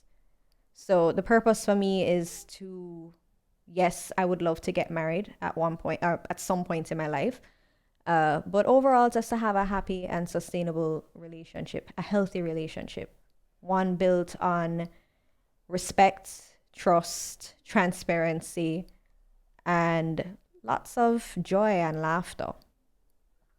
I love it. I don't think that's asking for too much at all. And I'm sure you want the same thing. Absolutely. Hence, you're still dating. Yep, still trying to figure it out. How's the dating apps thing? I tried that and a long time ago. It didn't work out for me. Yeah. It's tough all over. Here, it's also different in different places, like different here than it is in New York. And it's tough. Like here, I've talked about this before on my show, just compatibility is specifically Negril, I would say, you know. No. Shook your head. No. Without even knowing too much, I could already know that you're probably not going to find your person in Negril. Mm-hmm. You probably will have to venture outside of Negril, and that does require putting in time and effort, consistency. Right. Which you have to, I guess, ask yourself the question: am I ready for all of that? I am. Absolutely. You know, and do you want kids? Absolutely. I do want kids. Well, you know what? The luxury of being a man is, I mean, sure, the clock but is not the same. I don't want to be I want to be able to play catch with my kids and do football, like American football, with them and that sort of thing. And then also, like, I think about like being even as far down the line, being like a grandfather and seeing that next generation. Yeah. And I just came back from a trip with like my best friends of over 20 years. And most of them have kids and multiple kids. And when we were on this trip, it's just like so funny. We used to do these trips together, just how the dialogue and conversations has matured and changed over these years. And there was multiple times and sentiments made by my friends like, I miss my son. I can't wait to hug my son. Aww. And in different contexts, like just by themselves. And as much fun as we were having on that trip, they were very much looking forward to missing their family, looking forward to going back to seeing their kids. And it was just so like, I don't know what that feeling is like to have a child and to have a family that like, no matter what is going on in your world and where you're doing and where you're going, that you always have that to come home to, like just like constantly and consistently excited about seeing your person, your little person. And of course your partner as well that has made that happen. Right. Don't forget your partner. Takes two to tango, right? Yes. And so I was just very curious about that. I've always been, but like more so this past weekend, like curious about like that feeling and also want that feeling. Like I've always looked forward to being a dad because like I had such a great dad, still here. Yes, exactly. And I want to bring that element to my kids, to my family, to my wife, Right. my partner. And so working towards that. And to your question about, like, do I want that? And am I trying to make that happen? Like, I am. But it's also about Making the right choice. making the right choice. I also recognize, like, I come from a divorced family, Okay. Divorced parents. And so I don't consciously think like that's has an effect on me and commitment, as they say, psychologically, but it could It could be subconscious. So it could be subconscious. Yeah, you could not only stemming from that, but you could be looking at what is very prominent in society, where a lot of relationships do not work out, whether it be marriages or just a regular live-in type of situation. That could be playing a role in your decision making. But I'm also very practical, like you are, Right. and like just kind of going through.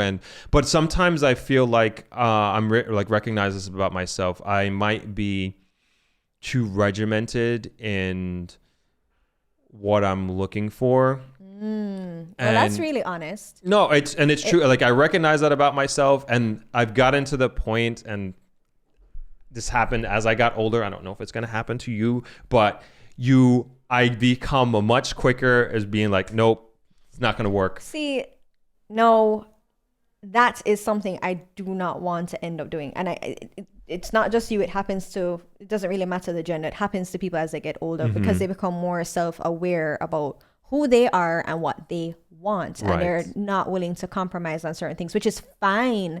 But if you're so quick to just cut people off without really assessing the situation, then yes, you are going to find yourself being alone for a very long time. Mind you, it's a fine line, and it becomes very tricky, because you do not want to see something in someone and dismiss it, or kind of turn a blind eye to it, and then they just show you more of that later down the road. Right. And then when you look, you're realizing, oh wait, several months, maybe even years have passed. But then again, this is where we come back to good judgment and discernment.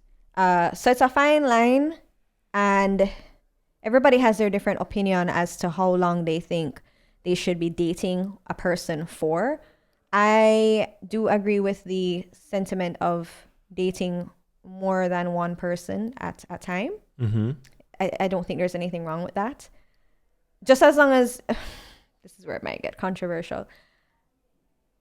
I mean, just as long as you have boundaries in place and you're being very transparent with everybody. So you can say, yes, I'm seeing you, but I'm also dating this person, and this is the level that we're at, just to keep things, I am very much like that. Right. Because I don't want to, I don't want to hurt anybody. Right. And then two, you can, if there is potential there, you could really mess that up without. Exactly. So, you don't want keeping it 100, keeping it real is absolutely necessary. If you are of the opinion that you don't want to sit with somebody for more than, say, 3-4 months, I think that's perfectly fine. At that point, you should be asking some real questions, like to assess whether or not this is really gonna go somewhere. And some people might argue, well, it could take longer than that. It could take 6 months. It could take a year. It just depends. It depends on who you're dealing with. I personally think a year is a bit too long to determine whether or not you want to be in a long-term committed relationship with somebody. But you can give room.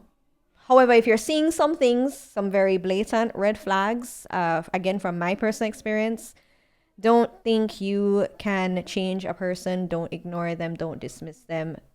Take it with a grain of salt and keep it moving. But at the same time, don't be so quick to cut it off. So I used to be of the opinion that, and this was when I was in my late 20s, early 30s, that you have to date somebody for at least a year and perhaps years to commit. Hold on. Okay, all right, go ahead. But as you, and then it's a double-edged sword, right? So one, you are younger, I was younger and have a little bit more time, so to speak. Right. And then 2, I didn't know myself as well as I know myself now. And so I didn't have certain elements of myself that I was super sure about and super confident about. Now I am. And I could say I've kind of been this way for the last 2 to 3 years, and then like I continuously have this present conscious of mind in understanding myself and like constantly learning about myself through meditation, journaling, and just being aware. Right. And now that I'm at that point and I maintain that sort of mindset and approach to myself, I know that timeline is going to be quick. Like I don't need a year. I don't need 3 years. Right. It's going to happen. I already know it's going to happen real quick. I think depending on what your goals are, as speaking from the female perspective, if your goal is to get married and have kids, giving a year plus of your time to even like one person alone, you're playing a dangerous game. And are you saying I should be doing that with more than one person? No. Okay. No, what I'm saying is that if you're being a woman, you just don't have the same luxury as men. If you want a family, remember we have a clock. So like I am very much aware of that, right. And like I respect that, and I think that's also has been part of my strategy. Is like I want to cut it off quick because I don't want to waste this girl's time. So we have to think about because you're seeing more and more women struggling with fertility. Younger and younger women are having to go through IVF, even as early as mid-20s. Wow. And that's a real struggle. So when you're sitting with one individual, and this is where being intentional about who you're dating comes in, you need to be asking the pertinent questions, the hard, awkward, uncomfortable questions. And depending on how that person reacts, what their response is, you'll be able to determine a lot about the level of seriousness that there is. But if you are casual and not really, or you're shying away from asking certain questions because you might have a sense of what the outcome will be. One thing we've been gifted with as human beings is intuition, especially women. We are very intuitive. We don't always listen to our intuition. Lord knows I've been in that position many times. There's been times where I absolutely listened to it and it has protected me very well. And then there's been other times where I want to give somebody the benefit of the doubt so bad. And my intuition is in my ear screaming, hey, there's something really wrong here. And eventually the truth is revealed and it's like, damn, I felt that. So I think for me going forward, I'm going to lean into my intuition more and trust my gut, myself. Because no, I don't want to say the voices because it might make me sound like I'm schizophrenic. I don't hear voices, no. But no, just trusting your gut, your intuition. Yeah, it's important. But when it comes down to having the option to take your time with dating somebody, we as women don't really, if we're serious, if we want to get married, if we want to have children and try to avoid any fertility problems, we have to be very proactive. And I would say I'm not in a mindset to and I also don't think I'm in a position to take my time, right? And I'm not of that mindset. But you were saying before you were talking about and advocating for asking the hard questions, and I would say ask those questions right from the get. Yes, there are certain questions you need to be asking from the jump, for sure. Some of those questions I think would be what are your intentions here? What are your goals? What are you looking for in this situation? And I think that question could be asked maybe within the first week or two. Sure. Have an idea of what this person is about. If you're just looking for fun, a casual thing, okay, then you make a decision as to whether or not this is where you want to be. If you know this is not where you want to be, then you say, all right, respectfully, we're not on the same page. We're not aligned with our goals. And I'll say for the guys out there, like, answer that question honestly, you know, and just be like, wherever you are and whatever stage you are in life, it's just, it is what it is. You know what I mean? And just like, there's no point in trying to trick somebody, or because it always comes out. But the thing is, unfortunately, for a lot of, like, you know, geared this towards men when you said guys. Mm-hmm. Yes, yes. For them, it's a sport. It is a game. It's and not all. Not all. And No. I would say mostly maybe the younger men are like that. Okay. When you say younger, what age? I'm talking about like in the 20s. No. No. You'd be surprised. Men in their 30s. I mean, sure. Yeah. I'm not going to be ignorant and say that that's not. Yeah, it is a thing. And I would chalk it up to maybe them just not really caring. It's neither here nor there. It's like, well, I'm young. I'm spry. I need to do as much and see as much and experience as much as possible while I'm still young and have the vitality. Mm-hmm. I think that's the sentiment that a lot of them have. And there, like I said before, there is a lack of decency. And we need to see more of that. I don't know how we're going to see more of that, but it would be nice to see more of that. Mm-hmm. But maybe that comes with time and maturity for some. For some, not all. Some people never grow up. They have Peter Pan syndrome. And if you don't know what that is, just think about the Disney story Peter Pan and you can piece it together. There you go. You never want to grow up. Yeah. This is why everybody, we're talking about doing like a dating podcast. Yes. Because of this. I didn't know where this was going to go or how deep this was going to go, but I think I found this insightful. Yes. In many ways, and I would like to think that people watching this found it insightful as well. Too. I hope that, you know, we've shed some light here on this topic and given some really good advice as well. Something that could be useful to somebody else.